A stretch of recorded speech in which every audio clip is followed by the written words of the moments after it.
সবার উপরে মানুষত্ব তার উপরে নয়। তো আমি আশা করব যে দলের প্রতিনিধিরাই এই পুরুলিয়ায় আছে, জাতি দলমত নির্বিশেষে এর বিরুদ্ধে আপনারা সোচ্চার হবেন, আপনারা আওয়াজ তুলবেন, এবং এই ঘটনা বা এরকম ঘটনার পুনরাবৃত্তি যেন আগামী দিন না হয় সেটা আমাদের সকলকে সুনিশ্চিত করতে হবে। বিশেষ করে গত 6 মাস 8 মাসে যে প্রবণতা আমরা দেখতে পাচ্ছি, যে প্যাটার্ন আমরা লক্ষ্য করছি, সেটা ভয়ঙ্কর। এই মৃত্যু কেন হয়েছে আমি এখনো বলতে পারবো না, তার কারণ আমি আবার বলছি এটা তদন্ত সাপেক্ষ। তদন্তে আমি নিশ্চিত যে কি কারণে হয়েছে উঠে আসবে। কিন্তু প্রত্যেকটা খুন, রাহাজানি, ধর্ষণ, গুন্ডামি, বাংলা বিদ্বেষী মানসিকতা, মনোভাব, আচরণ, দৃষ্টিভঙ্গি, এটা একের পর এক খালি বিজেপি শাসিত ডবল ইঞ্জিন সরকারের। অন্য অনেক জায়গায় তো আরো লোকেরা কাজ করছে, সেখানে তো হচ্ছে না। কত বাইরের লোক তো বাংলায় কাজ করে, বিহারের কত লোক কাজ করে, ইউপির কত লোক কাজ করে, তাদের উপর তো কোনো অত্যাচার হয় না। আমরা তো বৈচিত্র্যের মধ্যে একতার মূল মন্ত্রে বিশ্বাস করি। বাংলায় কথা বললেই কোথাও কোথাও বলা হচ্ছে বাংলাদেশি, কোথাও কোথাও জেলে ঢুকিয়ে দেওয়া হচ্ছে, এরকম একাধিক ঘটনা তো আপনারা দেখেছেন।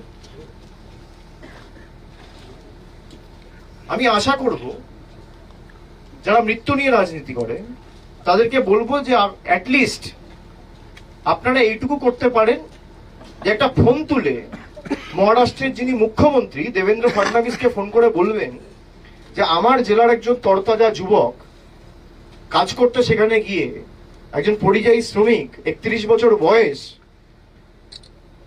তাকে খুন করা হলো, হত্যা করা হলো, আমরা এর বিচার চাই। ফোন করে যদি বাংলার মানুষের টাকা আটকাতে পারেন, রাস্তার টাকা আটকাতে পারেন, বাড়ির টাকা আটকাতে পারেন, সুবিচার তো চাইতেই পারেন।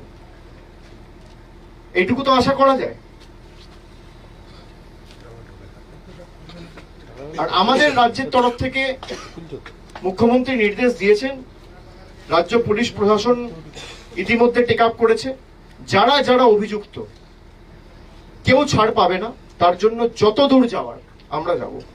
আমরা হাইকোর্ট, সুপ্রিম কোর্ট, যেখানে দরবার করতে হবে, যেখানে অ্যাপিল করতে হবে, ট্রায়াল নির্দিষ্ট সময়ের মধ্যে শেষ করতে হবে, এবং দোষীদের, অভিযুক্তদের, অপরাধীদের দৃষ্টান্তমূলক শাস্তি আমরা দাবি করছি। তাদের সমাজে থাকার কোনো অধিকার নেই।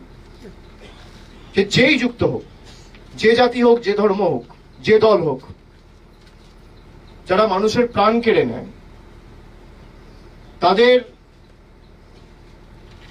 বিরুদ্ধে যত দ্রুত সম্ভব বিচার ব্যবস্থাকেও আমি অনুরোধ করব, যত দ্রুত সম্ভব তাদের দোষী সাব্যস্ত করে তাদের কনভিক্ট করতে হবে। আর কোনো মতে পুলিশকে এখান থেকে আমি আমাদের তরফ থেকে যতটুকু বলার আমি মুখ্যমন্ত্রীকে নিজে অনুরোধ করব, এবং তিনি ইতিমধ্যেই বলেছেন, আমি আবার কলকাতা ফিরে গিয়ে তাকে বলবো যে যারা ধরা পড়বে তাদের যেন বেল না হয়, সেটাও আমাদের সুনিশ্চিত করতে হবে। আর যে দুই ভাই কাজ করত তাদের সাথে আমার কথা হয়েছে, তারা আমাকে বলেছে যে আমরা আর ওখানে ফিরে যেতে চাই না। তো আমরা দলগতভাবে রাজ্যের মুখ্যমন্ত্রী এবং আমাদের দলনেত্রী মমতা বন্দ্যোপাধ্যায়ের কাছেও তাদের আবেদন রাখবো যে তাদের দুই ভাইয়ের যেন চাকরি বা কর্মসংস্থানের ব্যবস্থা আমাদের মানবিক রাজ্য সরকার আগামী যত দ্রুত সম্ভব তাদের এখানেই করে দেয়, যাতে তাদের পুরুলিয়ার মাটিতেই তারা থাকতে পারে এবং বাইরে তাদের যাওয়ার কোনো দরকার না পড়ে। আমরা কারোর কাছে মাথা নোয়াবো না। আর তারা তো আজকে যায়নি, ওর বড় ভাই আমাকে বলছে 2009 সালে গেছে। অনেক রাজনৈতিক দলের অনেক নেতারা অনেক বড় বড় কথা বলছে যে পেটের দায় যেতে হচ্ছে, তাহলে রাজ্যে কর্মসংস্থান হচ্ছে না কেন? 2009 সালে গেছে। আর তাদের যুক্তিতেই যদি আমি ধরি, ভারতবর্ষে গত 14 বছরে 3.5 কোটি ভারতীয় দেশ ছেড়ে চলে গেছে, অন্য দেশে পেটের দায়ে কাজ করছে। তাহলে তাদের যুক্তিতেই যদি আমি ধরি, তাহলে পেটের দায়ে যে দেশ ছেড়ে কেউ আমেরিকা, কেউ সিঙ্গাপুর, কেউ দুবাই, কেউ কুয়েত, কেউ অন্যান্য দেশে যারা গিয়ে কাজ করছে, তাহলে তাদের ব্যর্থতাও তো এখানে কেন্দ্রে যে রাজনৈতিক দল ক্ষমতায় রয়েছে তার।